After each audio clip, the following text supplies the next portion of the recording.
Hi, Geneva. Hi, Becky.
You made it.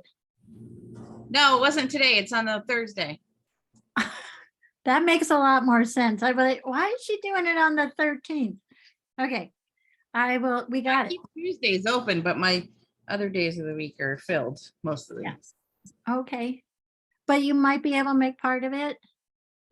I'm not sure. I'm waiting for confirmation from Okay. the place I'm having the appointment. So if I can get confirmation. Rita said she definitely can make it. I haven't heard back from Eric, so we'll ask him tonight. Oh, I saw he did email back. Oh, he did? I had missed it. So he's good. So we have a quorum anyway.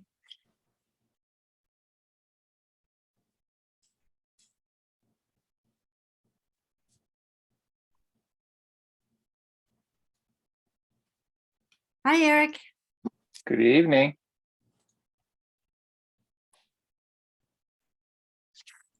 How is everybody? We're okay. Good.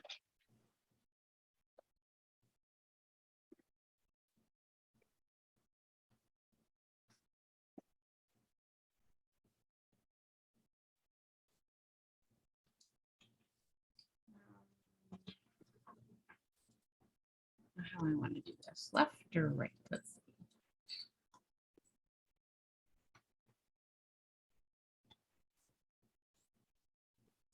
Kitty.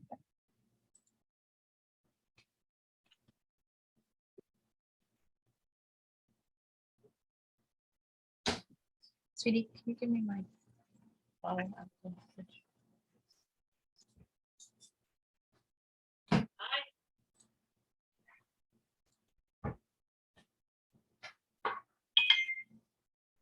Hi, Beth. Hi, Susie. Thank you. There's someone listed as owner. And there's another one that's a K. Could you please identify yourself for Geneva, who's taking the minutes? Becky, if you make me co-host, I can change the names too. Hi, Becky. It says owner. I have no idea why. It's Mike Stotts from 26 Lake Drive. Okay, great. Thank you, Mike. Thank you. And Hey, is Kathy Salvador. Sorry. no problem.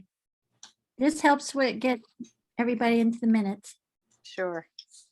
Um,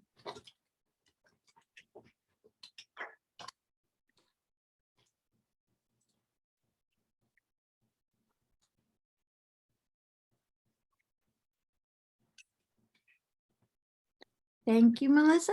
You're welcome.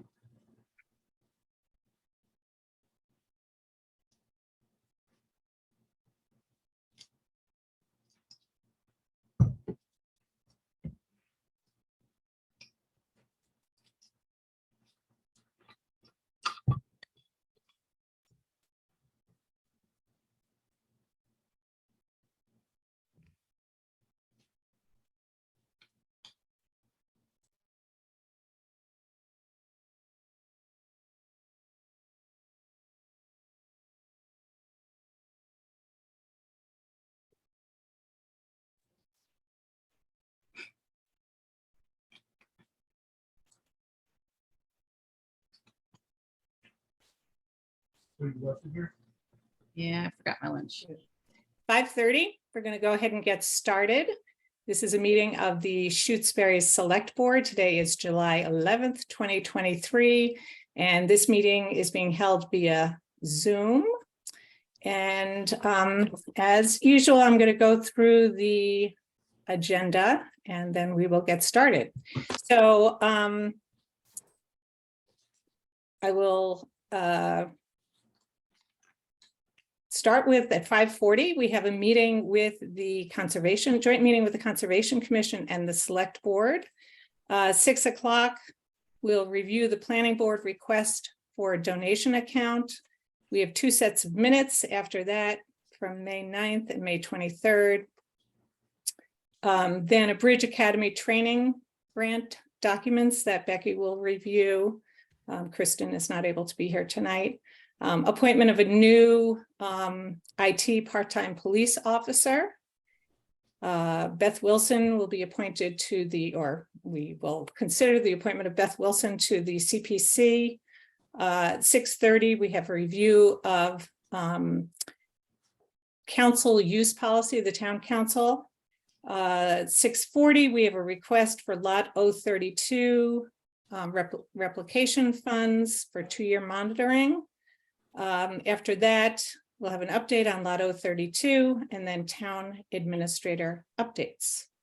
So why don't we go ahead and get started with public comment. And just a reminder for those of you who don't routinely come to select board meetings, I ask that you use the raise hand feature.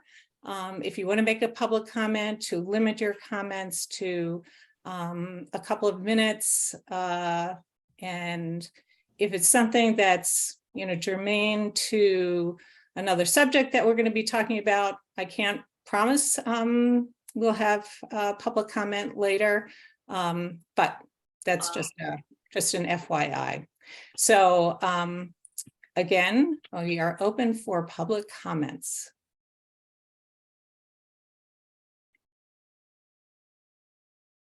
Are there no public comments?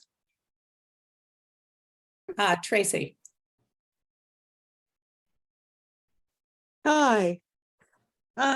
Yes, I just wanted to make a comment that I know that later you're going to be discussing town council, and I believe in how town council relates to the new regulations for the Conservation Commission.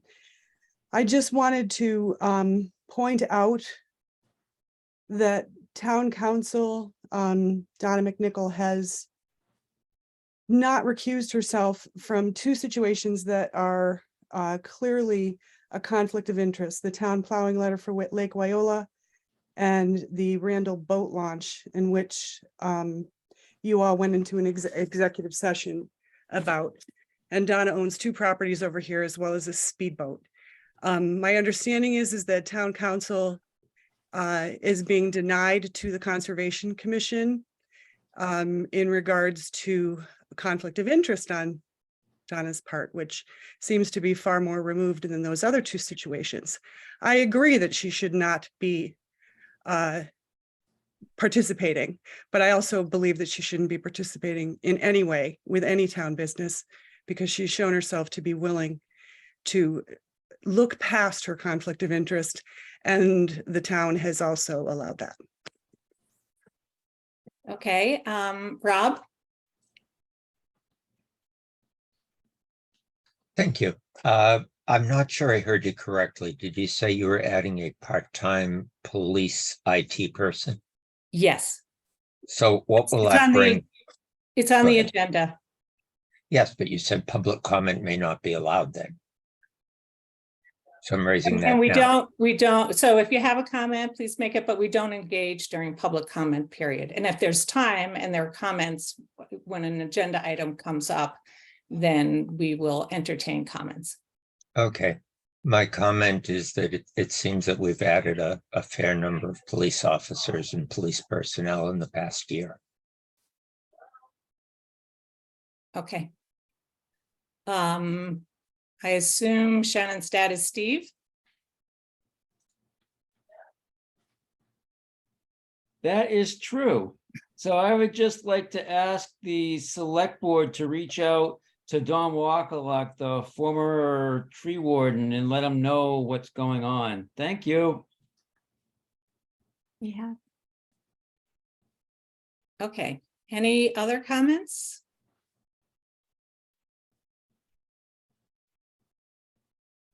Okay, hearing none.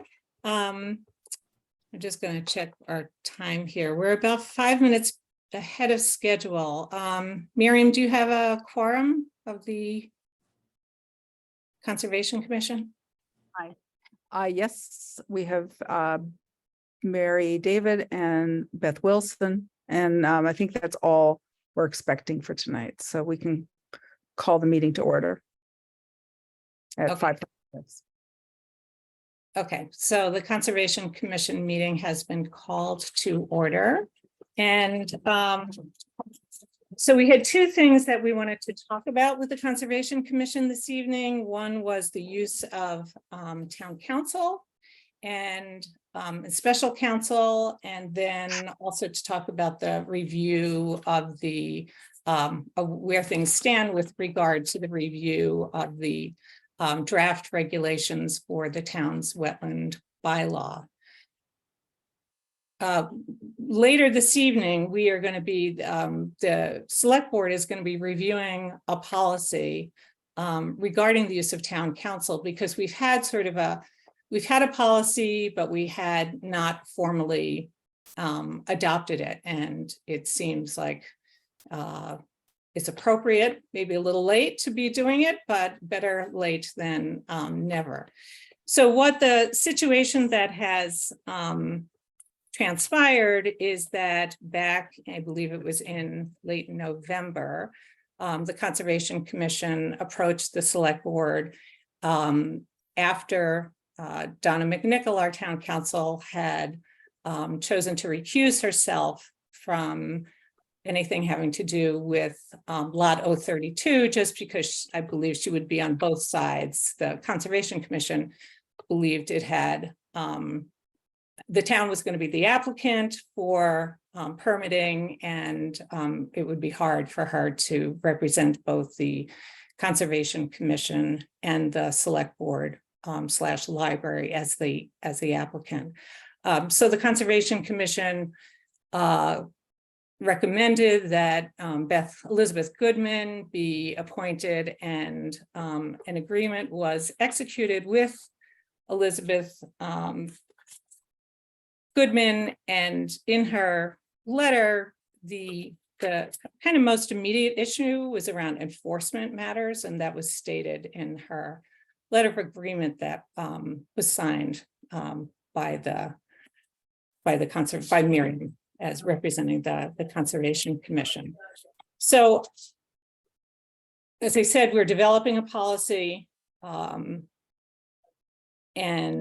it is out of the ordinary that we would be having special counsel.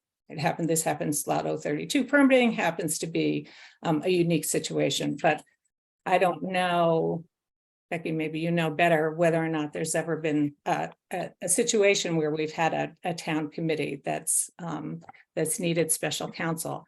I think what has happened over time is that the scope of Elizabeth Goodman's work has expanded beyond lot 032. So there are instances where she has been reviewing regulations, as stated in her invoices, when there was an open meeting law or a public records request, stated Lake Wyola documents. You know, there were a number of Beaver Dam. There are a number of issues that had nothing to do with lot 032, and it's a concern. First of all, we as the executive body are responsible for appointing counsel for the town, whether it's, special counsel or it is town council. That is the select board's responsibility, and individual boards can't go out and hire their own attorneys. That just, they don't have the powers to do that. It has to come through the select board. And the way we have always operated and we expect to operate is that we, as the executive board, control costs and control use of town council. And that's done not only for monetary reasons, but we can't have every board member or, you know, every town employee kind of thinking that it's okay to somehow use town council. So it has always been a policy that we have used the town administrator as the person who does the screening for the use of town council. In this case, we had a special town council whose scope has broadened, and without any prior approval, acknowledgement by the select board and any real discussion with the select board. So while, you know, the invoices have been paid, you know, in retrospect, they probably shouldn't have for some of the tasks that we were charged, that the town was charged for, because it was not in the original engagement letter, and there was no prior authorization by the select board. So going forward, I think we need to ensure that, in fact, the select board does know what the engagement is, what the tasks are, and that we approve in advance. It doesn't matter where the money's coming from. It doesn't matter if you privately raise money, the power to engage town council rests with the select board. So I'm going to stop there. Melissa, Eric, you have anything you want to add to that? No, I will agree with you, Rita. Yeah, just that I agree. So I want to give the Conservation Commission an opportunity to respond if you have questions.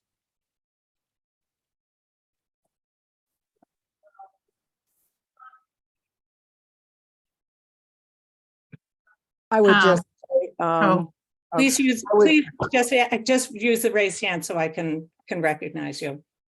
Mary? So I don't disagree with what you said. I'm still a little confused. What happens in the case when Donna has recused herself? Even when we have asked Becky if we could use her services, what are we supposed to do when we have an issue that requires legal guidance? I'm sure you're not saying that we're being denied the opportunity to have legal advice when That town is correct. council, who was asked to provide it, refuses. That- So it's that is- correct that you're refusing to allow us legal No. counsel. Whoops. Somebody is not muted. Please, if you're not speaking, please mute yourself. Okay, thank you.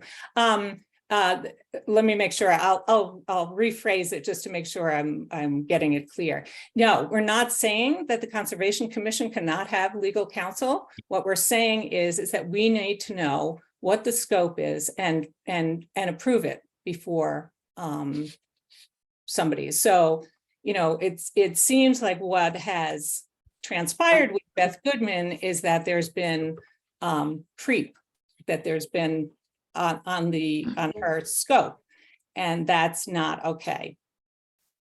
It's not to say that we would refuse, you know, if we were asked. That's what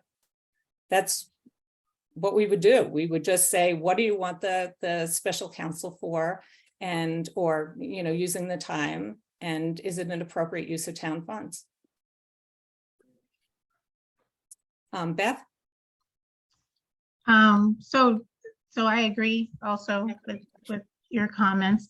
The select board certainly should be in charge of all that and should be aware of any funds that are being spent. I guess, and a lot of what Mary said answered most of my questions, but if Donna is recusing herself, I guess the one area that I feel like is happening right now that the commission needs is council to look at the draft regulations. And then if we do end up doing anything with the bylaw, I feel like we would need regulatory or legal review of those documents, you know, before they become any kind of official laws here in Shutesbury. So I just wanted to say that that's one area where we would need support, and it sounds like Donna's not, she's recusing herself. And Miriam did submit a request for 5 hours of legal assistance. And I think maybe when we talk about the regulations and the bylaw, we can talk about that. But yes, there has been a request made of the select board for 5 hours of Beth Goodman's time. I don't know, Miriam, if you were next, why don't you go ahead, and then Michael will take you after. Well, I also agree that the select board has the authority, and it is your responsibility for triaging access to legal counsel. So, and we understand that. I think that we need some clarification going forward in the future for how are we going to get access to legal counsel in matters involving town permits, because we have many current and pending permits with the town. Some of them are very complex, and we may have questions that can't be answered in any other manner without talking with an attorney. So I think that's a question going forward in the future that would be helpful to get addressed. And I just would like to say for the record that, in my opinion, we have not engaged in any kind of mission creep with Beth's engagement, and that the legal advice she has given us has been related to Lot 032 permitting and some legal questions that have arisen, including a very irregular public records request that we addressed in May, which required access to legal counsel because we were receiving conflicting information from town officials, some information that conflicted with information that was given to us by the public records division attorney. And we were doing our due diligence to ensure that we were staying in compliance with the public records law. And I just would like to say for the record, there were some very unusual aspects of that records request, which came from the chief of police. And I'll leave it at that. Thank you. So again, it was not related, you know, well, it had some indirect, or not indirect, but it had some distant relationship to Lot 032. It didn't have anything to do with enforcement or permitting. So Michael, go ahead. Thank you. I wasn't actually planning on commenting, but I guess I have two thoughts. One is, and they're not simple answers, but I don't think it's as cut and dry, Rita, as you sort of identified. So, you know, clearly the Concom has regulatory responsibilities. You know, I'm thinking sort of also about the planning board, and there's situations where going through the select board or going through the town administrator, it practically either slows things up or doesn't make sense. So, you know, I don't know all the details, but, you know, in terms of regulatory things, I think the Concom has regulatory responsibilities that they have to fulfill. And if all of a sudden they're having to sort of get permission to do their job, that's makes it really difficult. And I think, you know, just wearing my planning board hat, I know there's lots of times we've talked about things where we want to move forward. We want to get Donna's opinion. We know there's money, you know, that we can spend, but having to talk to Becky to explain it, to have her explain it to Donna, you lose the subtlety and you lose time. And sometimes you have neither the time or the subtlety. And it's not necessarily a dig at Becky. It's just like, you know, you're living in the details. And so clearly the select board is the executive body for the town, but I think there's more subtlety and there's more scenarios that need to just sort of get looked at over the course of time. I don't think it's as black and white. Well, it is black and white.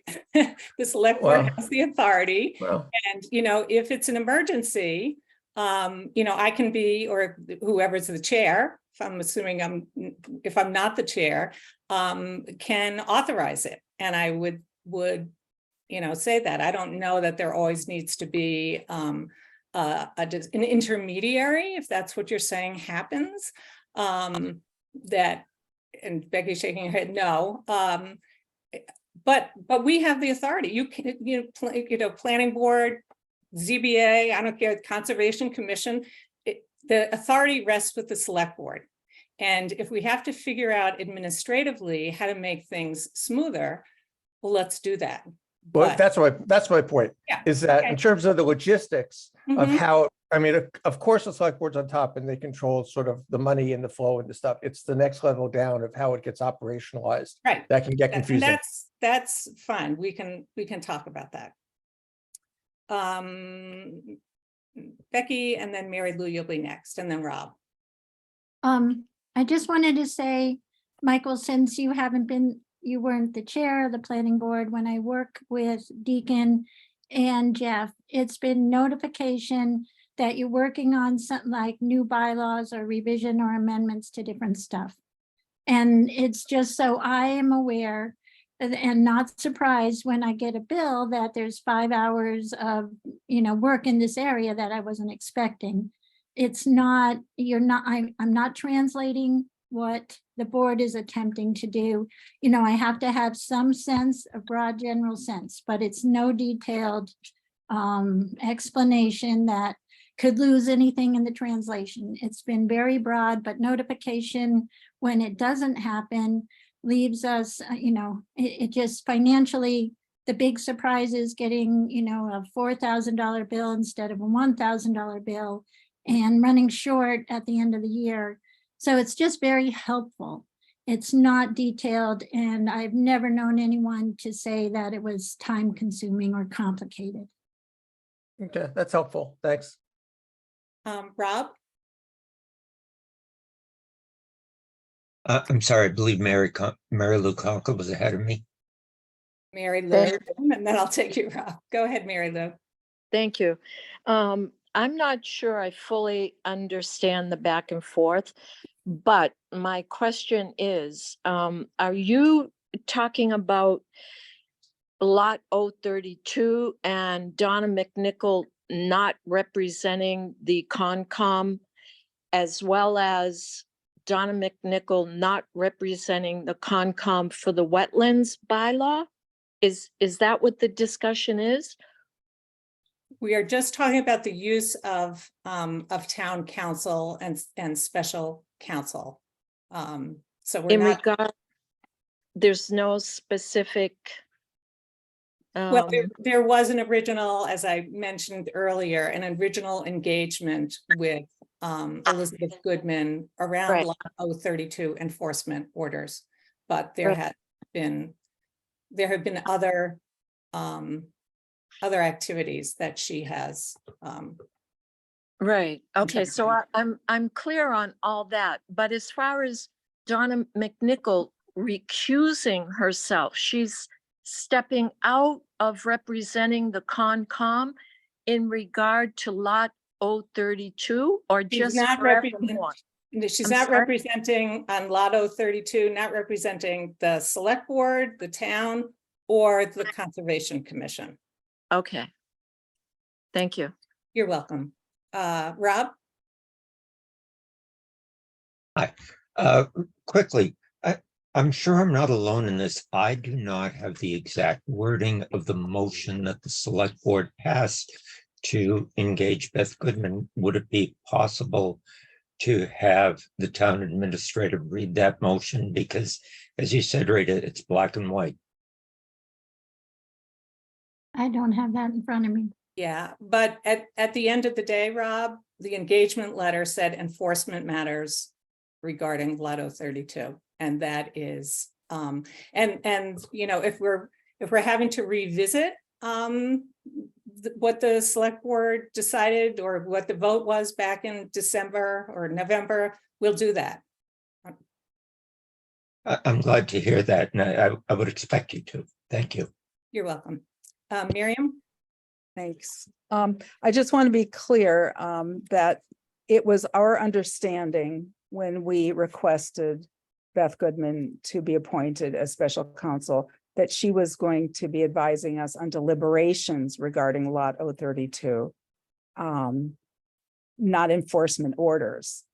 And we have not issued any enforcement orders since she was hired. I don't feel at liberty to discuss why we felt we needed it at this time, but the commission felt that it needed legal guidance in the permitting and review of activities on that property. So that is why we asked for a special counsel, not because we were hiring her to issue enforcement orders. Thank you. Yeah, it wasn't enforcement, it's enforcement matters. I think it said violation. That was the language. The yes. language was to review violations. Her engagement letter said enforcement matters. I read it today. We have 5 more minutes, but we have a lot more to discuss. So I just want to make sure, is there anything else having to do with the use of council?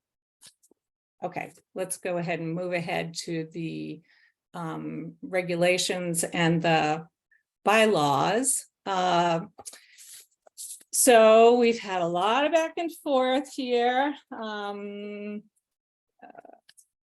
spent a lot of time reading emails and memos, and I just want to make a couple of statements because I think there's some misperceptions out there, and I want to make sure the record is straight. So first of all, I think I can speak for my fellow select board members in saying that the select board is not trying to block the promulgation of new regulations or the adoption of a new bylaw. We are trying to protect the town. And, you know, this started back a number of months ago, back in March, when we hired special counsel because the town was going to be the applicant on lot 032, and there were permitting questions. And in the process of preparing for a hearing with the Conservation Commission, our special counsel, Greg McGregor, took a look at the town's bylaw, and not at our request, he felt that it was important for him to understand in preparing for that hearing. He subsequently issued an email to the town, to the select board, basically saying, and we shared it with the Conservation Commission, talking about our existing bylaw being outdated and not being in compliance with some case law, and that he highly recommended that the town adopt an updated bylaw, and said there are lots of great ones out there. MACC, the Mass Association of Conservation Commissions, has a template. And so we approached the Conservation Commission and said, and gave them this opinion. And we're told, well, we don't have time to do a bylaw. We're going to go ahead and do our regulations because we already have those underway. This, despite, you know, guidance from really the preeminent environmental law firm in Massachusetts, saying, really, you shouldn't be writing regulations without updating your bylaw, because there could be, they could not be legally defensible, and you're putting the town in jeopardy. And that's been our position all along, again, to protect the town, to make sure that we have something that's going to stand up to legal challenge. As everybody probably well aware, we are currently, we have a suit against us, which is costing the town and is going to cost the town a significant amount of money regarding a town bylaw. That informs or helps to inform our decision about let's not, from the very same people who could be coming and challenging our wetlands bylaw and our wetlands regulations. This is big time, folks. This is not, we are dealing with some very serious, potentially extremely expensive litigation. And we don't want the town to be set up for the same thing, that the same thing happens again. So we have a lawyer who's litigated on both sides on environmental issues, advising the select board and indirectly the Conservation Commission, this is what you should do. We were told, no, we're going to go ahead with the regulations and we'll do the bylaw later. And so it has been our position that that doesn't make sense. Further, now we are at the point where there's a hearing tomorrow night. The regulations have been, are in their final draft or near to final draft. And we still don't have a bylaw, and we still don't have even planning for a bylaw, although I know Miriam has put, a draft bylaw up, but that's a long way from having a bylaw that's accepted. So what we've been told a number of times, that the prudent and legally defensible approach here is to adopt a bylaw and then have regulations. We have asked, what's the rush? Why, we're in the middle of litigating. There seems to be a lot of momentum behind this around, permitting solar developments. And I know that's not the sole reason, but it begins to look like it with some of what's been going on. We've had now 3 different lawyers, Beth Goodman. There's been a lawyer for Smart Solar, Shutesbury, who produced an opinion, a different opinion. And we've had Greg McGregor. And you know what's happened, folks? We've set things up for anybody wanting to litigate. It's all out there. All the potential problems. And that is a big problem. And it's something that should have been avoided and now hasn't. It's unavoidable, and it's going to be used. It's all going to be used against the town. And, if they decide to sue. So that's what's really troubling. I'm not going to get into the regulations themselves, although, we did ask Greg McGregor to take a look at the regulations and the bylaw. He produced a memo which was shared with the Conservation Commission yesterday morning. I got it on Sunday night.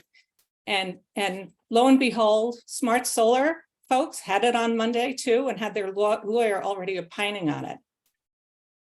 I don't get it. I really don't get it. So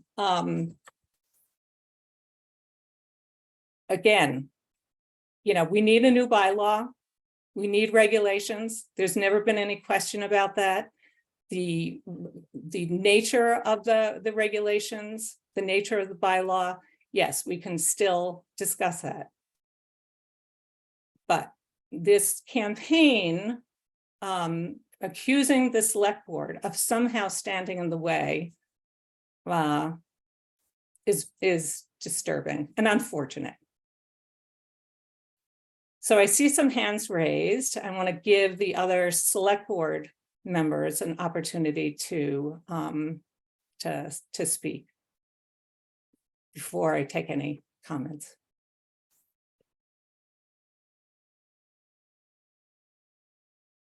Eric, you're muted if you, and Melissa, you are not. No, I just. Yeah. I am not now, I know. So sorry about that. I think our sense is, the select board sense is, if I can, again, we haven't really talked about this, but I'm guessing this is our sense from what Rita said. is that we're totally in favor of amending the bylaws and the regulations. There's nobody on the select board or anybody probably in this room who doesn't think that should be done. In fact, the select board would argue that it should be done by probably the law firm that is I would guess of those three mentioned, the most expensive and most experienced. And that in the long run will be the best buck for the town to spend, or whatever you want to call it. So I would agree. I just agree with everything Rita said, and I would just emphasize that we are not trying to stop the bylaw from getting, or the regulations from being changed, but I do believe that the bylaws should be done first. I'll reiterate both what Eric said and Rita, and I think it's the town's due diligence and the committee's due diligence to walk through it slowly, diligently, and do it in a right manner. And again, I'll reiterate the bylaw before the regulations as well. If we take our time, we end up with a better product on the other side rather than rushing. So, just to add that to the conversation. But thank you, Rita, for summarizing all that for us. So I don't know the sequence of hands, so I'm just going to start at the top of the screen. I think my Miriam, hand was raised. go ahead. We really want to work with the select board, and we want to encourage the town to support wetlands regulations and wetlands protection. And so we want everybody listening to understand that we want to do what's best for the town, and we want to do what's best for the environment. And nobody on the commission, and I speak for myself, but I think I speak with confidence about everybody else, was trying to rush through this process because we wanted to kind of anticipate the solar project applications. If anything, I think that the urgency came from this lengthy process of 2 years of discussion about needing to update our regulations and our repeated experience in permitting situations where we felt that we needed more standardized procedures. We needed more exemptions to make things easier for residents to get things done. And we wanted to find some policies that we could incorporate into regulations that would be more up to date with science, and also to make things less expensive for applicants. That's why we were proposing, for example, a small projects permit, which would be very inexpensive and very quick, and would allow people to get small projects permitted with very little burden on residents. So those were where the urgency came from, was from our weekly and monthly work, where we're seeing the need for it, not because there was one particular project we had in mind that we were trying to prepare for. I'm really glad to hear the select board saying that they want to see a new bylaw, and because we need the support of the select board in order to develop a bylaw and to help a town meeting feel good about signing on and voting for a new bylaw. So I do take task with, or take issue with, the comment that we said we didn't have time to develop a bylaw. I personally put in probably more than 100 hours of my time, my husband can attest to that, writing the draft bylaw, which I distributed back in June. What we said in March was that we didn't feel we had time to develop a new bylaw in time for the June annual town meeting, which meant that we would have had to have public hearings. We had to develop a draft. There needed to be a process where town boards got to weigh in. There's a process that we should go through where everybody gets to discuss what the town's needs are and what the town's priorities are and values before we go to a town meeting with a bylaw. So that takes a little bit of time, and we didn't feel we could do it in 8 weeks, which was about how much time we had available. But I did begin working immediately in March on that draft.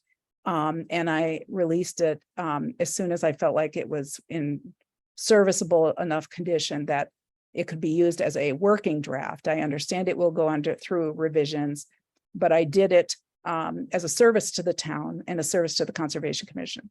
So I'm going to put that draft up on our website, and I hope it will be a starting point for the select board and for other town boards to discuss this.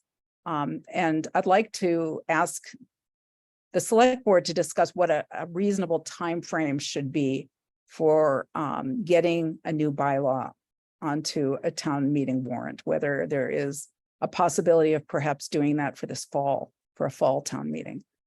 The other, and I just have one other question, and I'll be done, Rita. Based on what you've been saying, I guess what I would like to hear, and it sounds to me like the guidance that the select board would like us to hear. And I think if you could be clear about this, it would be helpful for us to know how the select board feels. But it sounds like you would like us to postpone or suspend issuing permits currently under the bylaw jurisdiction until such time as there's a new bylaw. Is that what you're asking us to do? No, I Because did not say that. Okay. I did not say that. If You it's could- not, if it's not a viable bylaw, and it's not defensible without regulations, I guess what I'm trying to understand is, are you worried, or are you saying that you think we're exposing the town legally if we issue permits? I think that would be No. helpful to. No, that is not what I said. It's the relationship of your draft regulations to the current bylaw. And the current bylaw, yes, could be challenged. Because there have been, as pointed out by Greg McGregor, there has been case law that our current bylaw doesn't comply with, but it's what we have, and we'll just have to take that risk.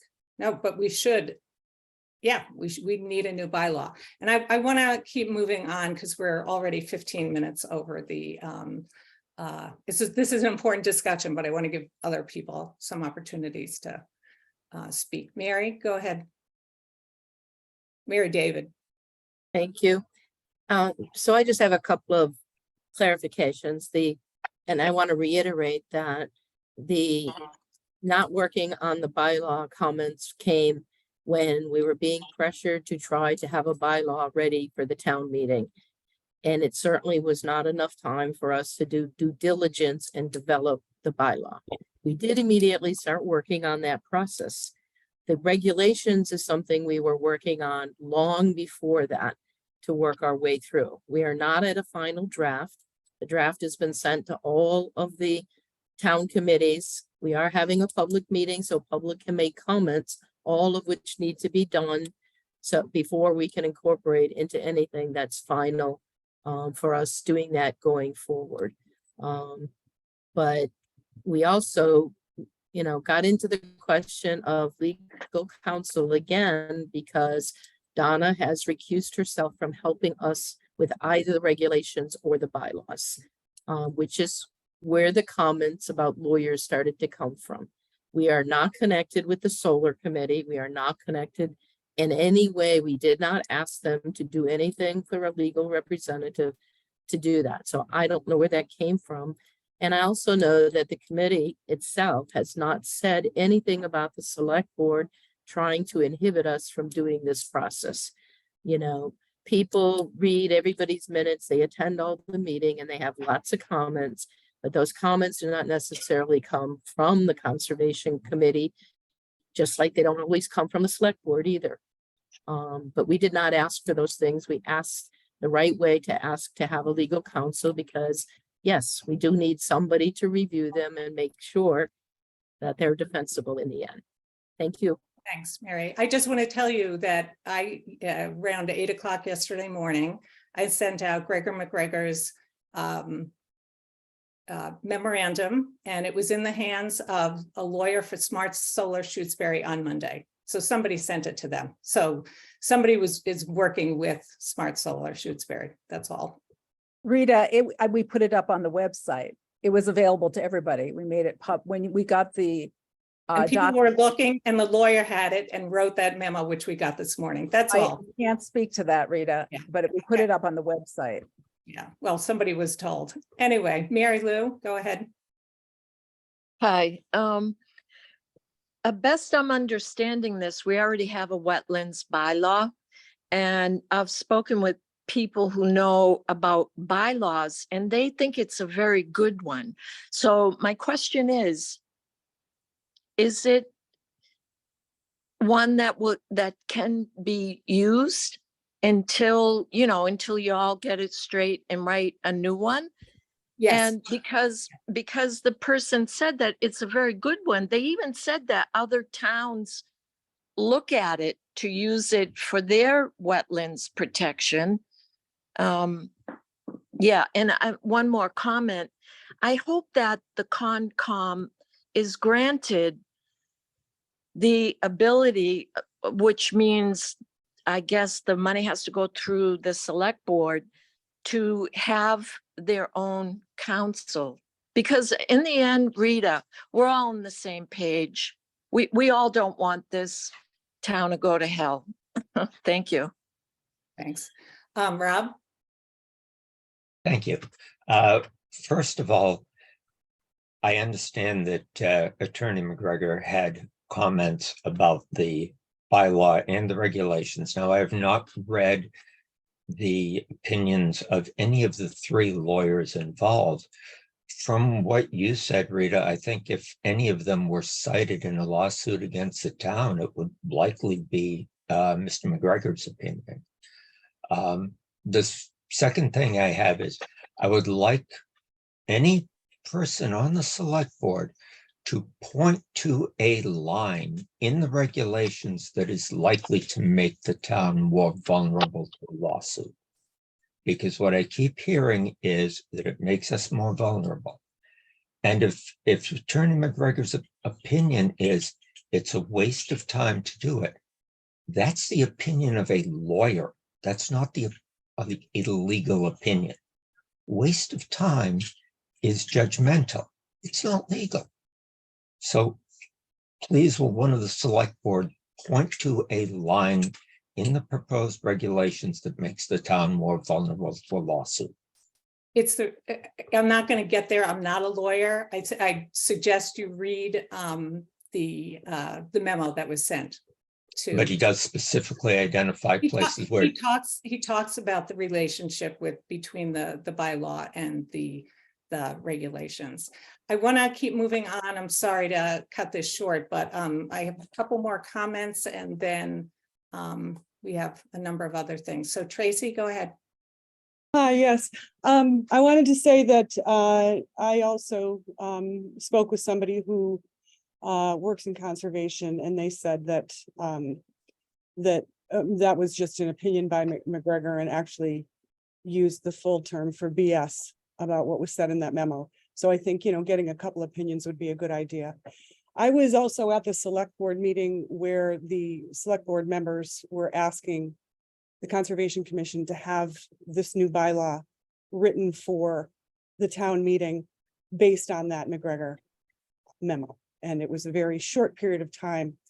So there was no delay on the part of the Conservation Commission, because I witnessed it at that meeting. And I think it's really important that the spin be left out of these meetings. Melissa? Yeah, and this is going back a few comments ago. Miriam, you'd said something about doing this update on the bylaw for the fall town meeting. Can I ask what the urgency is to do it in 3 or 4 months?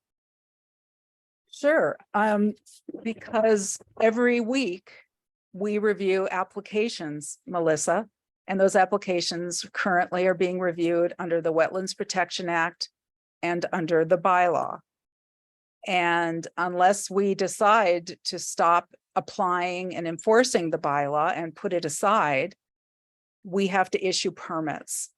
So if the bylaw is flawed and is exposing the town to potential lawsuits, the sooner we can get a new bylaw, the better it would be to protect the town from any appeals or challenges in court. The other issue is, as Mr. McGregor said, given a court decision that came down in 2022, the Supreme Judicial Court had ruled that bylaws may not possibly be enforceable if they don't have regulations that's supporting them.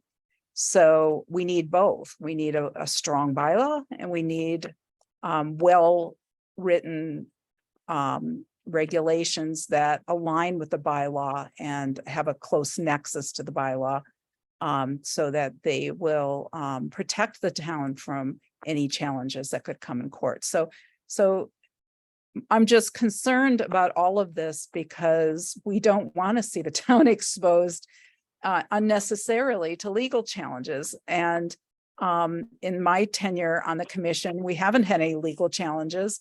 We haven't had any appeals of any permits, and we also haven't denied any permits.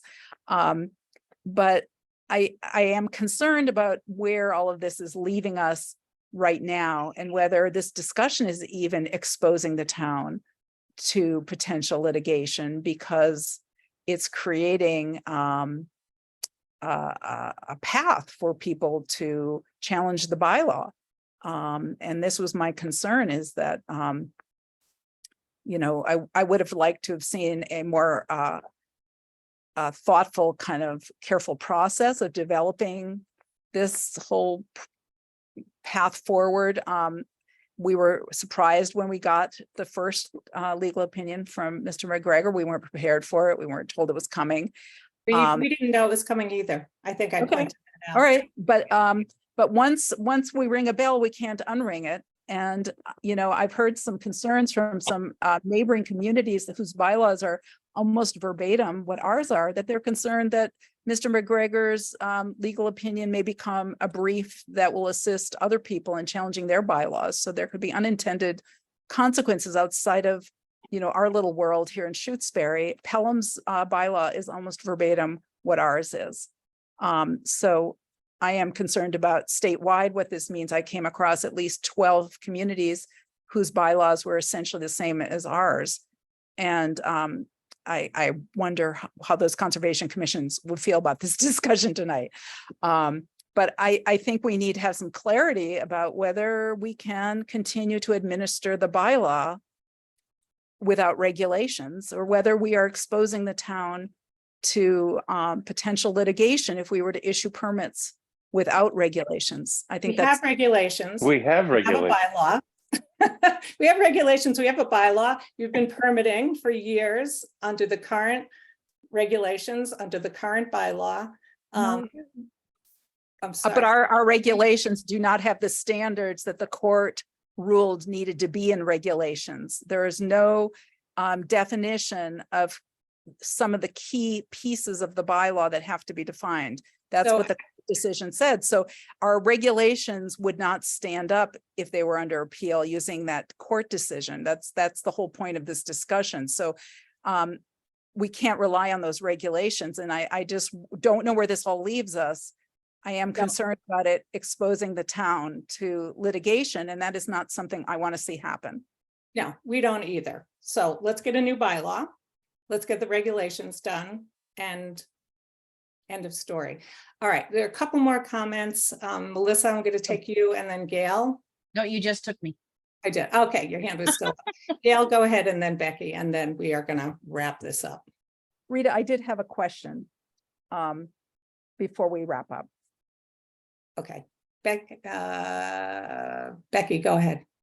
I just wanted to remind people that the Shutesbury local bylaws had not been used for many, many years. The prior Concom did not worked and did all their regulations through the WPA from the State Wetland Protection Act. The bylaw has been dormant for decades before Miriam and some others joined, and we had a lot of change in membership. So I just wanted to remind people of that we did manage to permit effectively for decades without embracing the 1987 outdated bylaw. Gail, go ahead. Yeah, and that is was going to be my point, that for my long years that I was on the commission, we had the bylaws, we had the regulations, and the regulations come from the bylaw. If the bylaw and permitting needs to be changed, it speaks to doing the bylaw first And then the regulations that follow from it follow. Thanks, Gil. Miriam, go ahead, and then you had a question. Well, I think there were some asks that the commission had asked me to write to the select board about, and I just would hope, and maybe this will get discussed later at some point, but there was a member of the community who asked to make or offered to make a memorial donation in honor of his spouse, who was a member of the Conservation Commission, and he wanted to create a legal consultation fund for the use by the Conservation Commission, and that would require action from the select board. And then we did have requests for access to a council to review our regulations and, the bylaw draft that we're, that we want to start working on. So I hope the select board will take those matters up. I'd suggest, given the time, that we will do that. We're meeting next week again because we're off by a week. So we will put it on the agenda for next week's meeting. Great. Okay, so the next item, and again, I apologize for anybody who's waiting for these later items. We were supposed to start at 6 o'clock with a review, planning board request for donation account. And Michael, I see you're here. Is there anybody else? Are you gonna... Rita, can we adjourn our meeting? Oh, sure, go ahead. Okay, with motion to adjourn, please. It's 6:26. Motion to adjourn. Second. Okay, David, Aye. upon I, and Wilson. Aye. Okay, thank you. And thank you, select board. You're welcome. You're welcome. Michael, are you, or Becky? I'm going to leave it up to one of you to present this next agenda item. We talked about it last meeting when you were in here, Rita. Okay, And, all right. and so the request was to create a legal defense fund for the town so it can accept gifts. And the charge was in relation to the suit to help defray any costs. The reason it got postponed is that the select board at the time didn't want to make a decision. Susie had suggested that there might be compromising situations and we should check with the Office of OCPF, which is the Office of Campaign Finance Activities. Melissa said she was going to call and find out. So maybe Melissa can report out. I'll just say I went on their website. I did not call because Melissa was going to, but my understanding is it's all about elections, people running for office. And this is about allowing the town to accept gifts and having a dedicated fund that can accept it. What I just said, to repeat last time, is I checked with the auditor, I checked with the treasurer, I checked with you. I can't remember. I think I talked to Becky about it, but the whole idea is to sort of try to make a dent in what's going to be a big pot of money. So I think the issue that was outstanding was Melissa was going to check and see if there was anything from that office. Yes. So I did call, and actually I ended up having a couple conversations with a couple different people there. It doesn't conflict because it is just the money isn't related to an election of a person.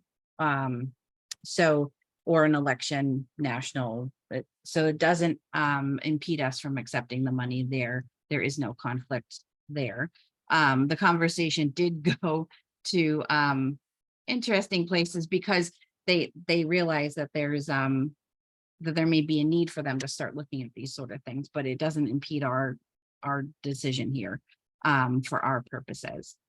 So Rita, I don't know if you read the minutes or watched the video, but I watched the video. Okay, so I had some questions about things and some concerns, and so I've done a little bit of other research and such, and I personally still feel a little unsettled about accepting. Creating the account is one thing, but accepting money from politically politically campaigned money is something I just feel very unsettled about for this particular fund. It feels a little too political for me. So that's just where I am settled on that. Although it is, like I said, the Office of Campaign Finance Activities did not have a conflict with us, except making the fund and accepting donations. So the due diligence was done there. Thank you, Melissa. Eric, do you have comments? Yeah, I mean, I'm okay with it. I don't have those same qualms that Melissa's expressing, although I'm sympathetic to them. But I think we should do it. So I just have a question, Michael. How is and I think this was discussed, and as I said, I watched the recording, but how is the money being procured? Is there is there outreach, and how is it being presented? No, I mean, that was the heart of Melissa's concern, that Melissa asked, is there a campaign to sort of collect money? And at the, There is what I currently say, a GoFundMe page that has. yeah, some well, that's stuff. for, yeah, I mean, that's for the GoFundMe stuff. This is separate, my thought was, I mean, I haven't thought about a campaign. So I mean, when Melissa raised it, I thought it was a good point. My thinking was that you want to create a receptacle. And if people want to give to the town because they concerned about the town, for the people who are in town meeting, the vast, almost unanimously approved it. So it's the will of the town to have this bylaw. So there's residents in town who, I just speak for myself. I support the bylaw. I voted for the bylaw. I don't want us to get sued. So if I can help defray some of the costs because it was the town sort of acted in accordance with my vote, I would want to do that. So I'm not envisioning a campaign. In fact, I would differentiate it to say, if there is a GoFundMe through Smart Solar, that's a separate pathway. This is intended to be the town collecting money for its legal expenses to support its bylaw. End of story. I'm not sure who would write a check. I think people might write a check to the town where they might not write a check to, say, Smart Solar because they wanted to give it to the town. But I have not envisioned a campaign. But you can't even ask people for money or tell people that, when people have asked me, I've been very vague about, it's going to cost us money. Probably going to cost us a lot of money. That's all I know. If someone said, how can I help? You can't say anything. I think this gives the opportunity to say, if you care about it, you can send a check to the town, and it'll help the town for every hour of Donna's time or whatever. So it just seems like a prudent way because it's going to be a lot of money. And if someone's got some money and wants to help defray the costs, but the short answer is I'm not envisioning a campaign. I haven't gotten that far. Seems like you can't even think about talking to people about it unless there's a way to accept money. But some people have donated, right? I did pull up the GoFundMe. Oh, well, they might have donated to GoFundMe. $6,100 in there so far. Yeah, How $6,100 or more in there. Yeah, but but the reality, my sense is they donated to the GoFundMe. Right now, there's no way for the GoFundMe to pay anything. So it's sort of a moot point. The town can say, we're not accepting the money because we're not creating a fund. And then I don't know what happens with the GoFundMe stuff personally. I'm not involved with creating They're that. looking for about $40,000 total. No, I know, but whatever they raise, To be they can't- donated to the Shutesbury Legal Defense Fund or transferred directly to town's legal counsel. but there is none. So they can't Yeah. do that. That's the whole That's what point. we're talking about tonight. Yeah, so, if they raise $40,000, I'd be happy to accept it on behalf of the town, but that's just me. I see a couple of hands up, but I'm loath to open this up for questions or comments unless it's something that's really germane to whether or not the town can legally do this. It sounds like Michael, you have reviewed this with the town accountant, with the town treasurer. Yeah, I that- talked to I checked with town accountant at town meeting and then followed up with the treasurer that week. And then once I talked to them, I checked in with you, figuring, I want to get buy-in from everyone before it even floated the idea. So no one seemed to have a problem with it. Everyone said, this is how you can do it, no big deal. There's the charge, which I sent to the, just as part of the motion that says, this is what the money's for, and this is what the thing is called. And then seemed it pretty gets, straightforward. it gets dispersed by chief elected officials. Yeah, I mean, well, the way I think it's written is the select board or designees. So I would assume that you would designate it to Becky. But you could select board can designate whoever they want. Okay, But you guys, you hold the purse strings. thanks. You're welcome. For that confirmation. Okay, is there a motion then to create a legal defense fund for the specific purpose of town legal costs associated with litigation around the solar bylaw? So moved. Yeah, can I just jump in real quick? Because Yeah. I think the motion that I sent you would probably be that's what the treasurer suggested. Oh, okay, I'm sorry, I don't have that in hand. I'm pulling it up right this second. So let's see. Hold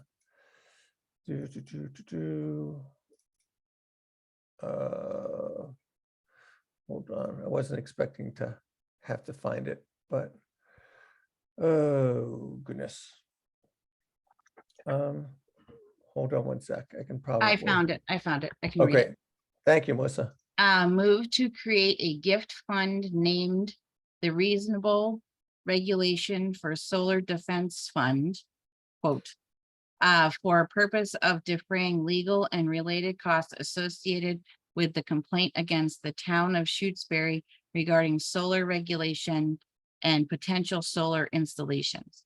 Further, that the chair of the select board and town administrator or their designee may expend from this account. Okay, so is that your motion, Eric? Of course it is. You need me to send that to you? Okay, I will second that motion.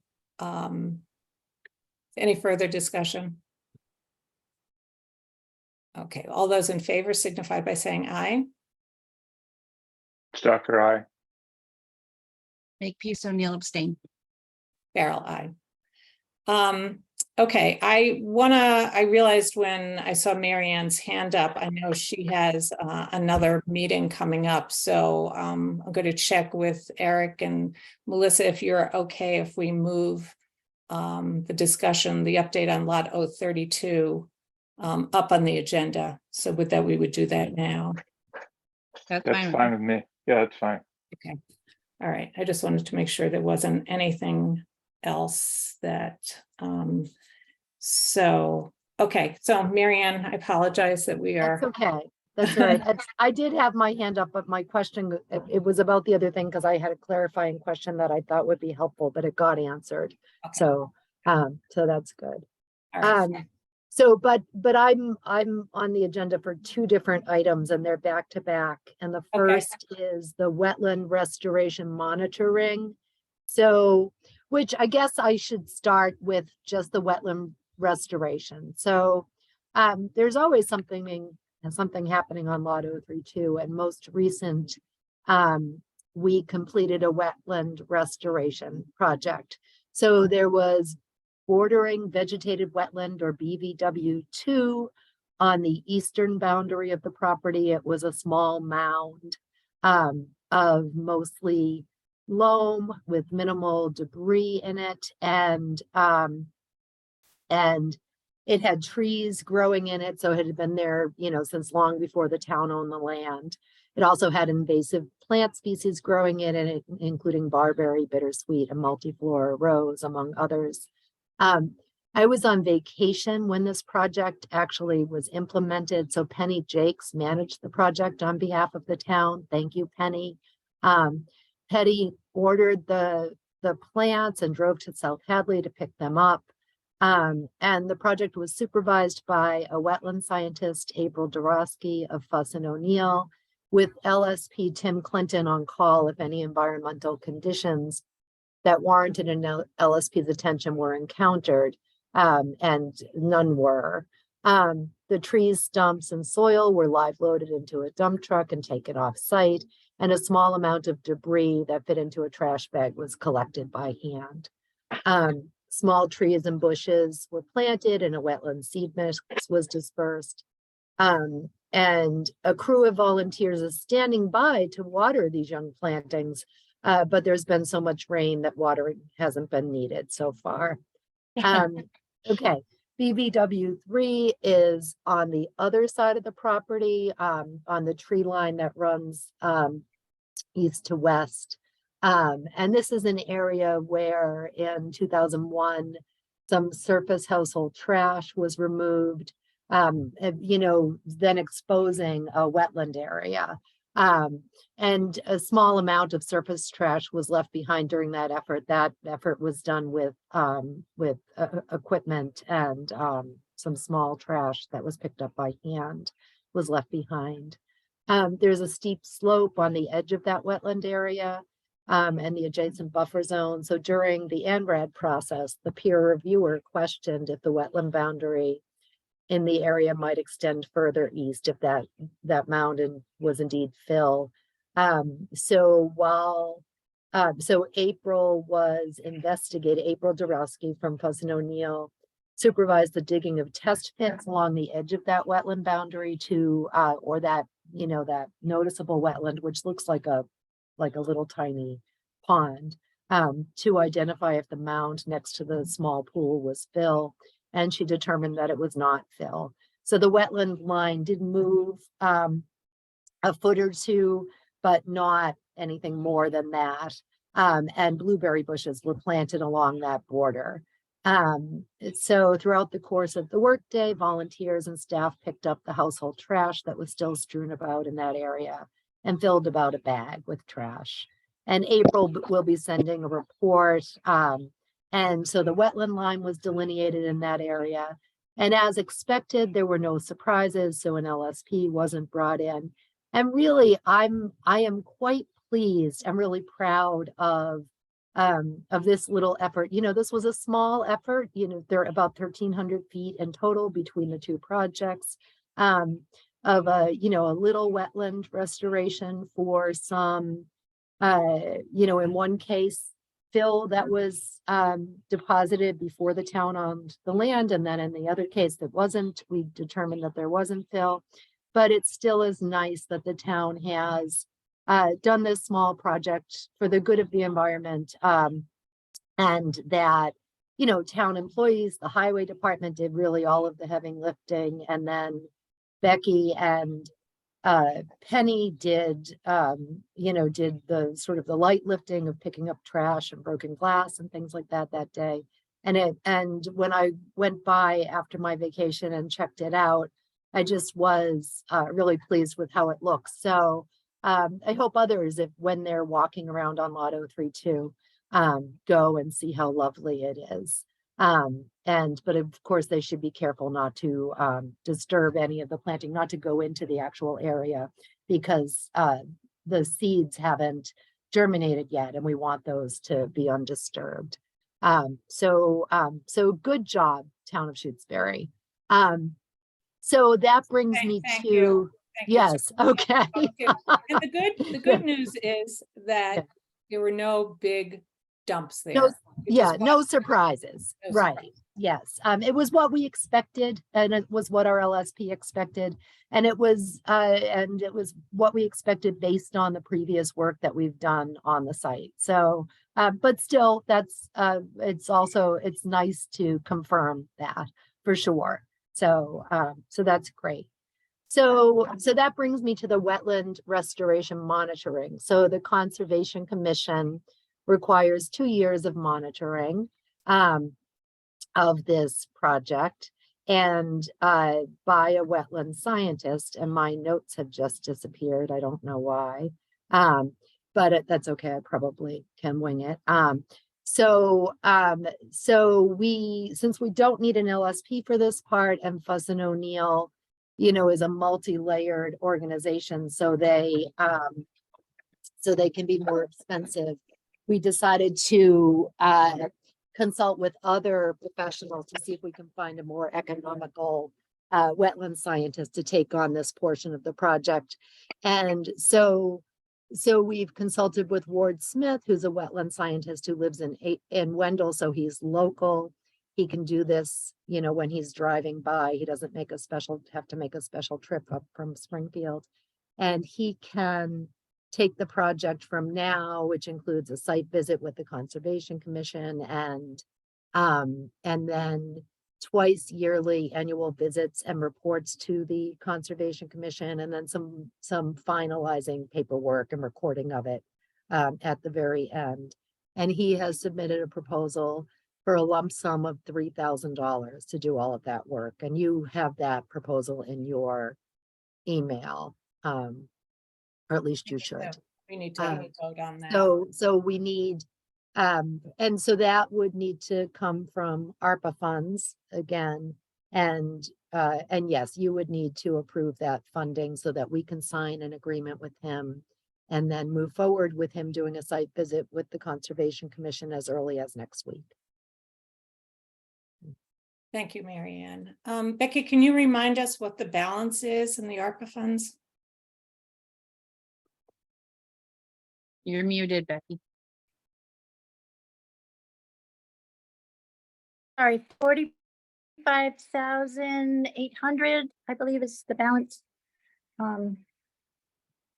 Okay, all right. Yeah, it doesn't have to be exact. Okay, so you said $3,000 that Yes. covers all of the work over the monitoring and the reports over the next 2 years and the meeting with the Yes. Conservation Commission. Yes. Okay, Yes. so do I hear a motion to approve $3,000 in ARPA funds for the monitoring and reporting on the 2 BVW locations on lot 032 by Ward Smith? So moved. You just muted yourself, Eric. Secrets. You also are still muted, Eric. Second Okay, thank you. Motion's been or made and fourth or seconded. whatever. Is there any further discussion? All right, we will go ahead and vote. All those in favor signify by saying aye. Makepeace, O'Neill, aye. Stalker, aye. Carol, aye. So thank you, Mary Ann. So should I give you a little report on the U.S. Army Corps of Engineers? Do you have time for that? Sure. Yeah, if that's part Okay. of lot All right. 032. It is part of Lot 032. So in the spring, Rita, you, Becky, our LSP, and representatives from our congressional delegation met with the U.S. Army Corps of Engineers regarding the gasoline found in the vicinity of the former Air Force radio tower on Lot 032. The U.S. Army Corps of Engineers manages a program called Formerly Used Defense Sites, or FUDs. This program was brought to our attention by Mark O'Malley, the project manager from OTO, an environmental firm who first identified this release. During our meeting with the Army Corps, they indicated that they would accept responsibility for the site under the Massachusetts contingency plan. So since then, they've assigned a project manager, Jeff Dvorak, and I know I didn't pronounce that right. And he is currently tasked with following the federal procurement process so they can contact with an LSP. It's going to take, maybe even up to 6 months. In the meantime, monitoring has been paused, and no additional work will be done in the vicinity of the Air Force radio tower until the Army Corps brings on an LSP. So that'll happen in the late fall. The town, me, Rita, and Becky, We'll be working closely with the Army Corps and their LSP to ensure that best practices are followed and the public is informed of developments once work resumes. But again, that'll be late fall before we have any updates. So that's all I've got on that. But anyway, also good work, Town of Shutesbury, for doing the background work in order to get the U.S. Army Corps to take responsibility for this release.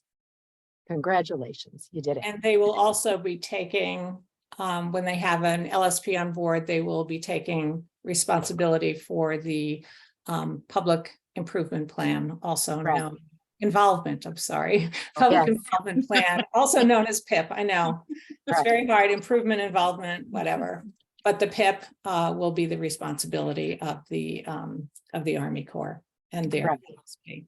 Yes. And so for right now, everything is just sort of in a holding pattern, waiting for the Army Corps to you No know, additional testing Right. or anything Right. else. The town Yes. is Right. done.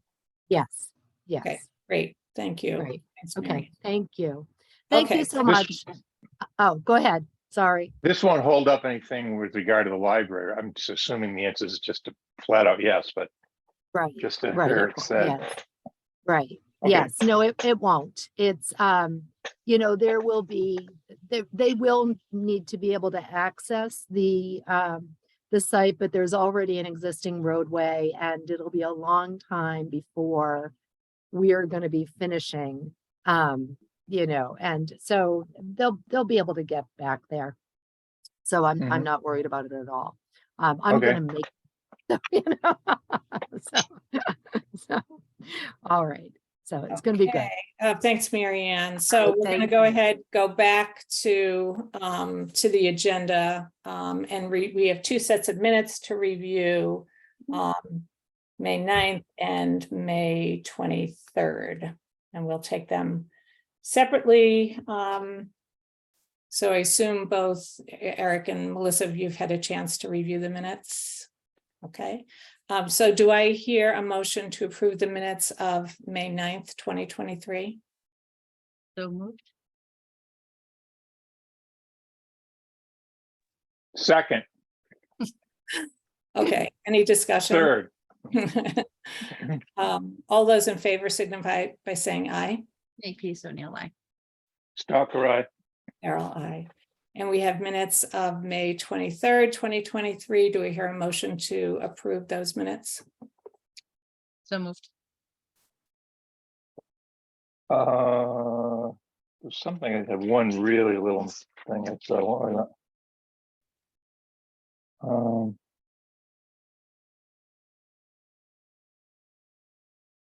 I can't find it. Second.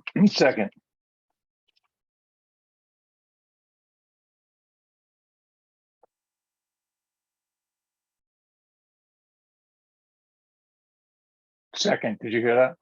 Yeah, I did. I'm sorry. Okay. I'm having a Um, dark time with this tonight. All those in favor signify by saying aye. Makepeace O'Neill, aye. Stalker, aye. Errol, aye. Okay, Bridge Academy Training Grant documents. Becky, I'm going to hand this off to you. And you are muted.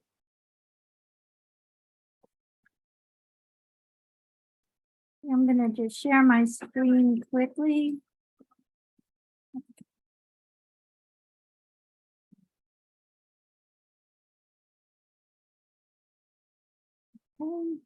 So this Bridge Academy training is a reimbursement program.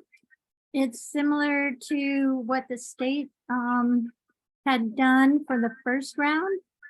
A group called the let's see, this grant program is through and was facilitated by the Office of Grants and Research, OGR, and they have provided over $1 million so that the training program that was developed by the MPTC can reimburse municipalities $3,000 per officer that completes the 40 hours of firearms training, 40 hours of defensive tactics training, 40 hours of emergency vehicle operating training, and 80 hours of online curriculum and testing.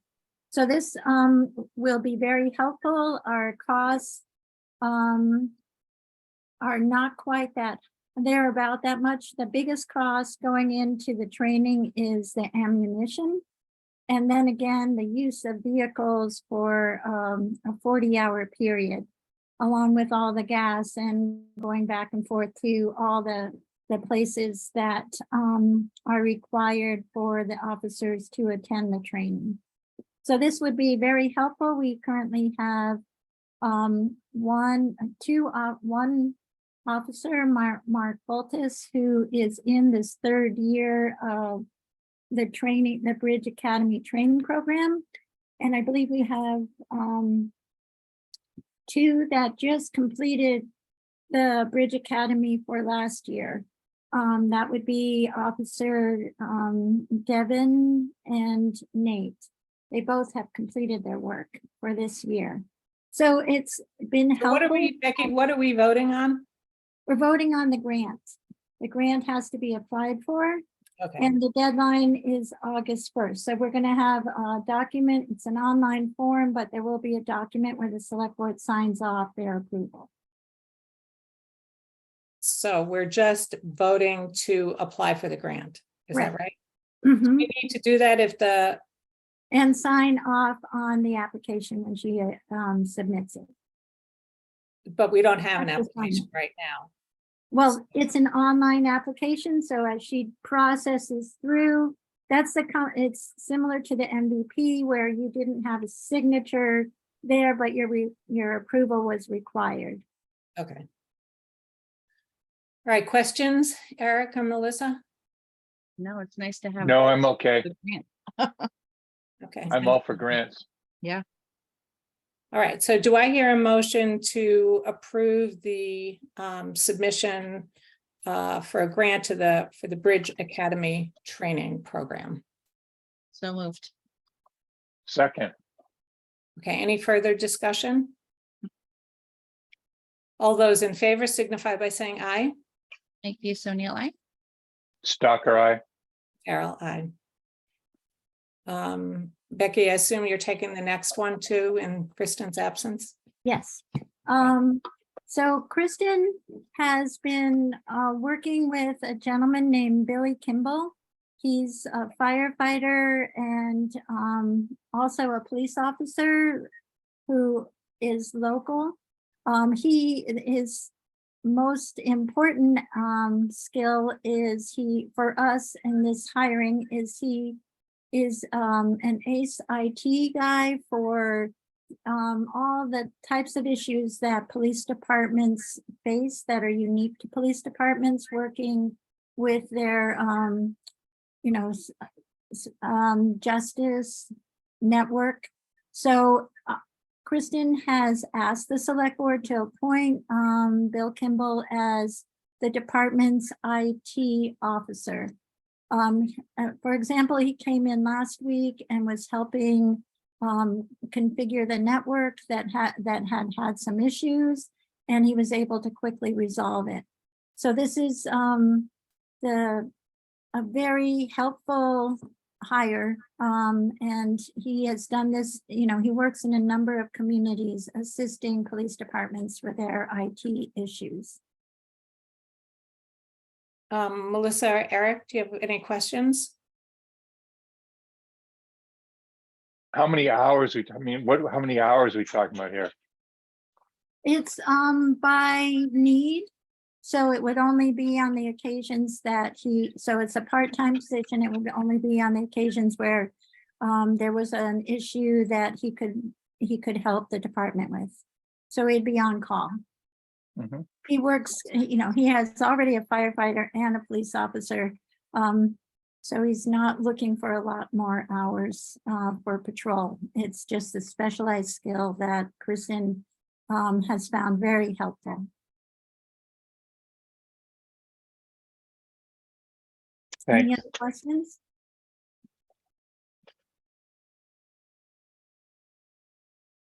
Sorry, I just had to step away for a minute. Okay, so this is it's budgeted. There are budget funds, but it's It just, falls within the overall department salary line. so this person wouldn't be doing any patrol. It's No. simply, okay. All right, any other questions, Eric or Melissa? Is there a dollar amount assigned to this, Becky? He would get paid the same as the other officers. So by union contract, it's currently, I think, 2206 or 20, I'm sorry. The fiscal year just started. It was 2124. So I think it's 2206, just like all the other officers by the contract. Okay. All right, so do I hear a motion to, I'm sorry, you have to repeat his name. I didn't write it down. Billy Kimball. Billy Kimball. Do I hear a motion to approve Billy Kimball as a new part-time police officer assigned for IT? So moved. Second, Any further discussion? All those in favor signify by saying aye. Makepeace O'Neill, aye. Stalker, aye. Carol, aye. Okay, next up is the appointment of Beth Wilson to the Community Preservation Committee as the designee from the Conservation Commission. I'm ready to move this along. I don't think we need to interview. She's serving as was recommended or by the Conservation Commission. So do I hear a motion to approve Beth Wilson to the community as the representative of the Conservation Commission to the Community Preservation Committee? So moved. Second, Okay, any further discussion? All those in favor signify by saying aye. Makepeace O'Neill, aye. Stalker, aye. Carol, aye. Okay, the next item on the agenda is the review of the council use policy, which has been drafted. And Becky, do you want to just give us a little bit of background about the how this policy was developed? Yes, as we moved into this territory of having our town council for the recuse herself, it created a need to look deeper into the relationship between the select board and hiring of special councils and regular councils and how they can be used. It became apparent that we really did need a policy because a number of people were confused by, having to go in this new territory. It's always been just call Donna. Everybody just call Donna. But when we couldn't do that, we had to figure out who what attorney could we use.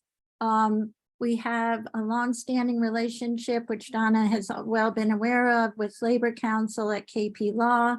But this new experience having a council that was actually, it was actually the Concom who signed the engagement letter.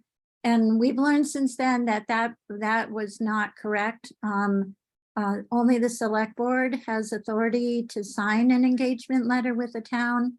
So we're tightening up our procedures and our understanding of how to responsibly use town council. So when I began working on this, I called around. I reached out to small town administrators only to learn I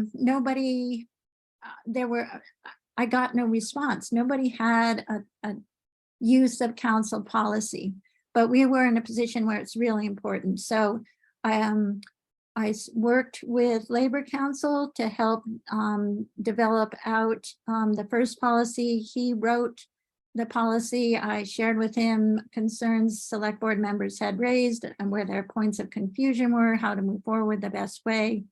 And the result was we have a draft policy written by Brian Mazur, who has been active as our Labor Council for many years. Rita, did you want to share the policy or? Eric and Melissa, have you, yeah, you can share it, and I assume you both have read it. Yes. Okay. Eric, you are muted. Oh, I know. I have read it though. I have read it. Okay, sure. Do you want to put it up, Becky? Yeah. Okay.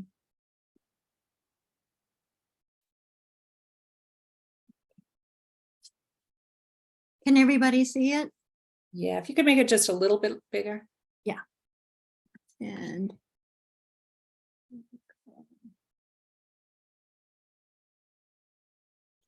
oh, that didn't help. Highlight it. Yeah, there you go. Oops, that's good. Oh.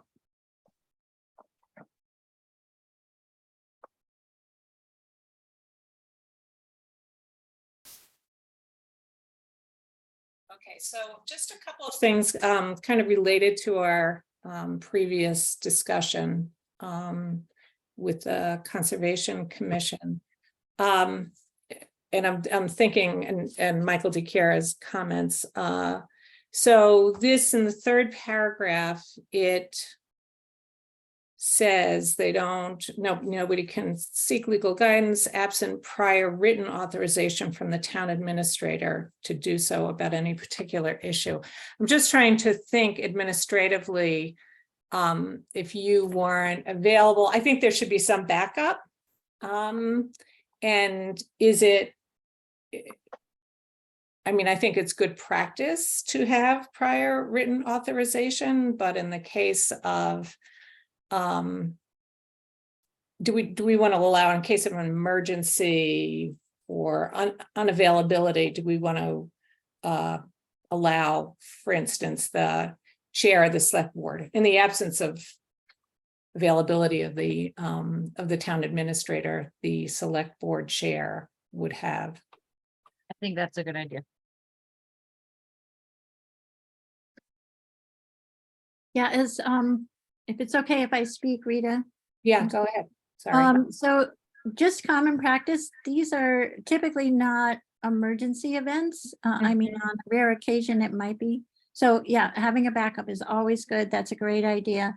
But for the most part, sending me an email is sufficed.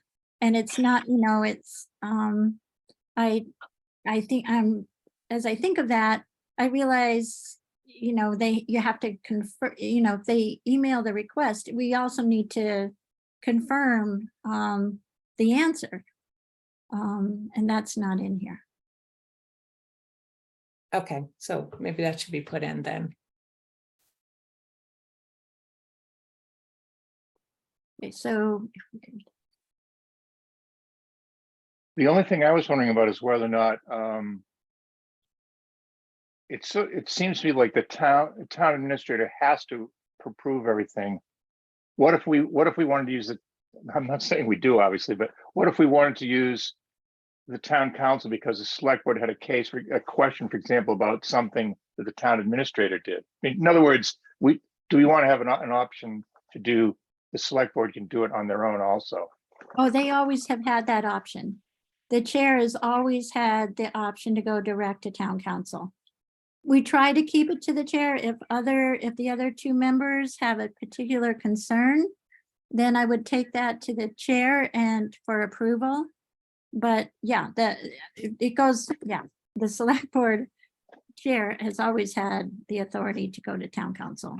I think it should be stated in there, though. Then I would say that in this. It Yeah. doesn't say that in this. I would, yes. That's all. I didn't know that.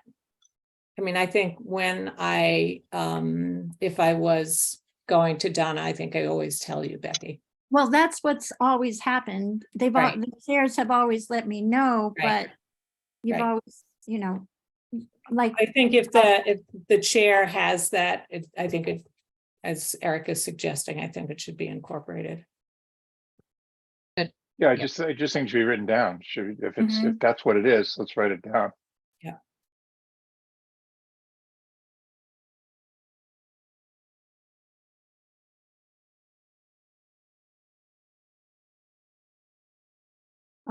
you can tell me if you want that more specific. How about, rather than backup, Becky, how about alternative, as the alternative? Because if you're, As the alternate, yeah, as the alternate, yeah, as an alternate. as an alternate, yeah.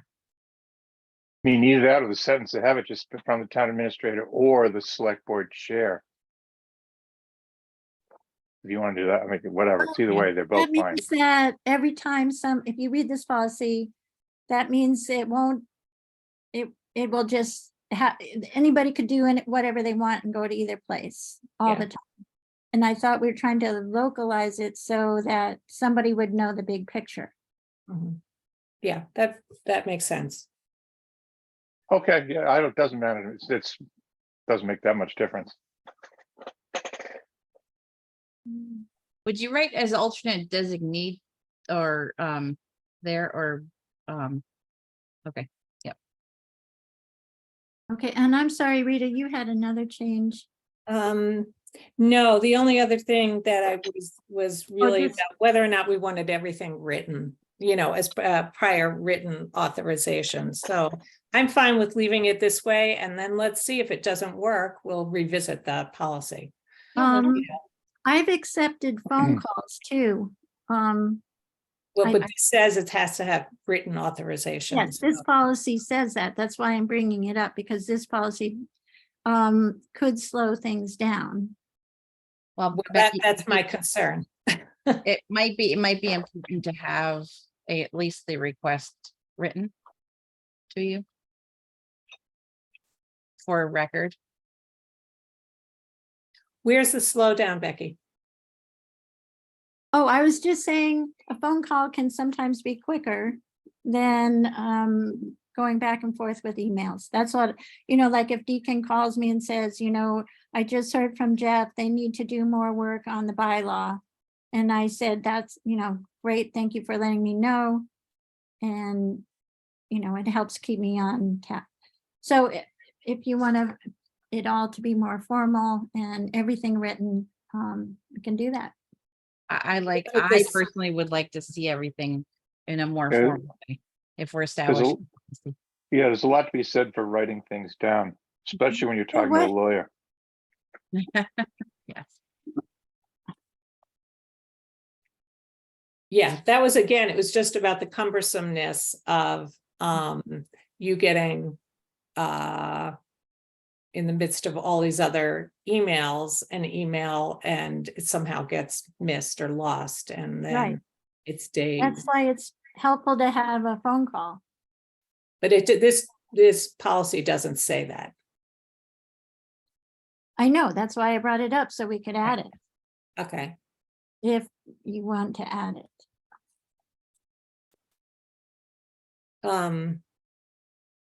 Well, it says prior written I- authorization. There must have been a reason why KP Law put written authorization in there. And like I said, when I don't know things are continuing on and I have no idea, that's when I am not, from my position, I need to be able to keep track. Yes, the written is great, but if it keeps people from notifying me of more work that they're doing with town council or with another council, because right now we have what, 3? I'm happy to do it any way you want to. I'm just trying to be sensitive to Michael's point that currently I work to be very flexible and I still don't always get notified. So how about this? What if we allowed for, you can submit via a phone call, but I think a brief email from you that documents, so the documentation Okay. is coming from you that, yes, you have approved it. And it doesn't need to be anything lengthy. It's simply the authorization. Um, So the authorization for legal counsel will Will be in writing. in writing. Yeah.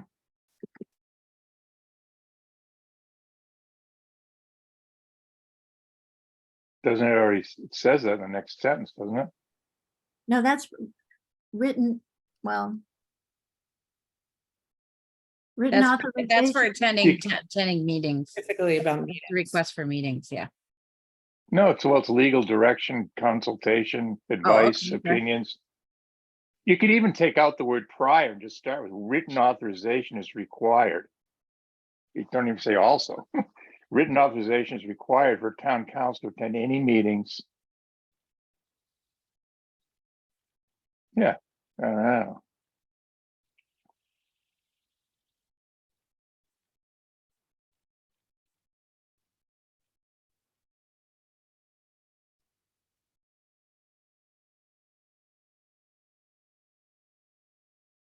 That's good.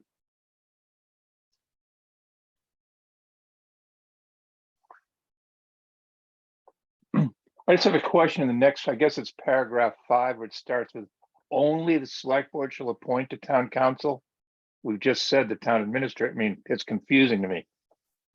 That's Well, actually the He appointment would of be town signing council. a contract there, Eric, I think, and that's why that's there. Right? Wouldn't that be establishing some sort of, Yeah, I think that's in general, Relationship. Eric, that the select board has the power to appoint town council and any special counsel. Okay, all right. And the town council was on the appointment list. You all just approved the end of June. So our town council is appointed annually. The practice with the lawyers outside of Goodman has been that they send us an engagement letter specifying the scope of work that they will be doing. We had an engagement letter originally with KP Law that, gave a general overview of everything that they would do in that area. The only other question I have is in the very last sentence.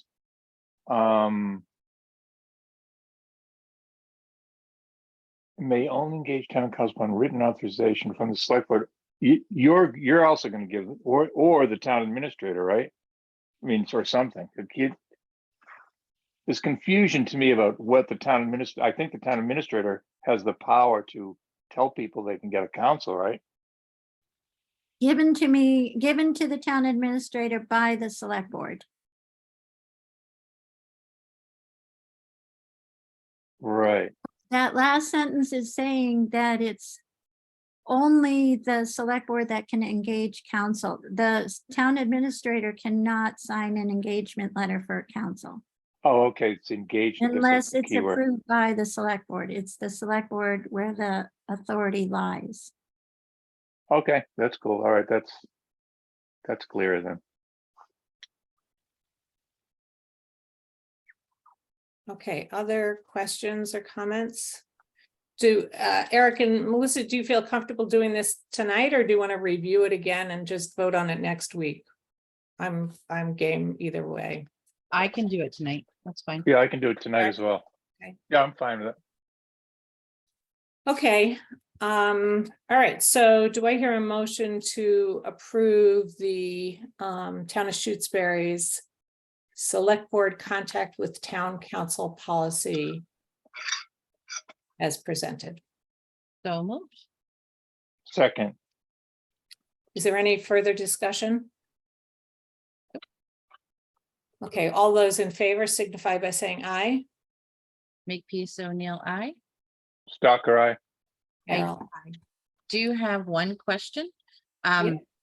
How are we gonna make it known to the other boards and committees? Will we email it to their chairs? should be sent out to everybody. Good point. Mhm. Becky, that, I'm Yes, Becky, send policy out to all all individuals. I'm happy to help with that, Becky, too. I don't want to add, all I need is a list in the attachment. I think Geneva has put together quite a good one. She's saying yes, so right. she can help with that. Gail, did you have a question? Only that we have a list of policies existing on the website. And we will add this to that list and format it accordingly with the date is called the policy number. Great, thank you. Yeah. And this will go to all volunteers and employees.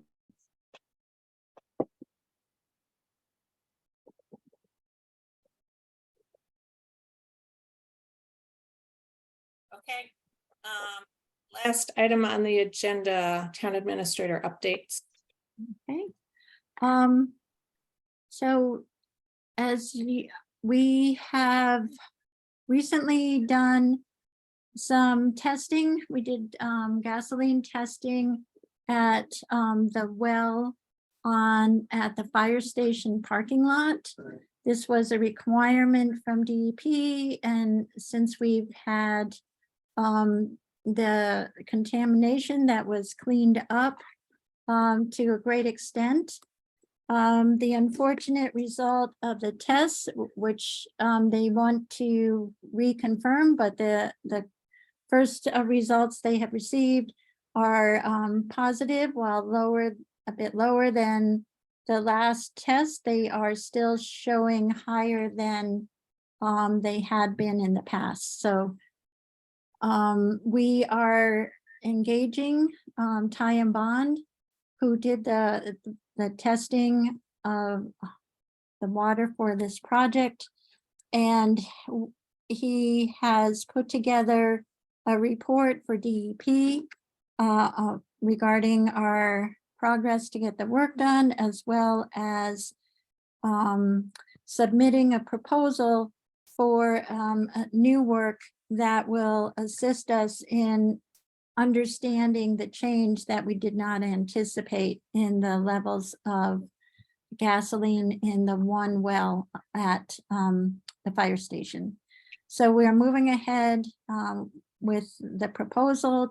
There's funding in the budget from the last times we've had issues. We end up spending annually on the fire station to pay the permitting and also to do periodic testing. So this will be a new round of tests that will be done by Ty and Bond. Our LSP that is working on PFAS is the LSP that agreed to do the project when OTO declined. OTO had done the work at the fire station for about a decade. But as they were not otherwise involved in Shutesbury at this point, the most efficient thing to do was for Ty and Bond, who's working at the fire station, to step in. And so that's that update. On another note, the police department's air conditioners stopped working. The repairman will come on Friday. We've had we put in a small unit in their windows to try to keep keep temperatures down. Officers wear, the heavy vests and other equipment, so they tend to be hotter than the rest of us. So luckily we were able to get the air conditioner in right away. The other news is, although the window has been delayed for the town clerk, the building committee responded immediately to my distress signal at the meeting last Wednesday night. And the next day, a volunteer and Stephen Dalmas came and put an air conditioner in the town clerk's window. The window has not been operational for quite some time. It's broken, and we've been waiting for the replacement window to come, but we're still waiting. And those are my updates for tonight. How about the culvert? Oh my goodness. That would be the most important thing. That's the culvert project. Thanks to the Comcoms being very gracious and agreeing to hold a meeting on 5 o'clock on a Friday night, last Friday. They gave permission for the construction company to work in the buffer zone outside of the time of year restriction so we were able to keep to our anticipated start date of July 12th. That has been on the boards. The culvert team was here starting this morning. They put up the detour signs all around town. Hopefully people will not be confused by them. We've moved a couple to new locations to try to minimize the confusion. Leverett this year does not have other detour signs up, so that will help as well. So the project is scheduled to begin tomorrow. Okay, the last thing, can you give us an update on the lake lowering and the procurement of consultants to do all the work related to? The proposals for that had just went out yesterday. And are due back? We can accept them as soon as people complete them. So we did not have to go through the 2-week. It's under the $35,000 is under the $50,000 that would require the full month-long bid process. So we're able to expedite it using best practices. I have a list of about 8 different reputable contract LS specialists on dams and lake lowering. And can you share that scope of services with the select board? I don't have it right. You don't need to, just email it to us. Okay. Okay. All right. I think that's it, unless Melissa, Eric, do you have anything else? No, that's it for me.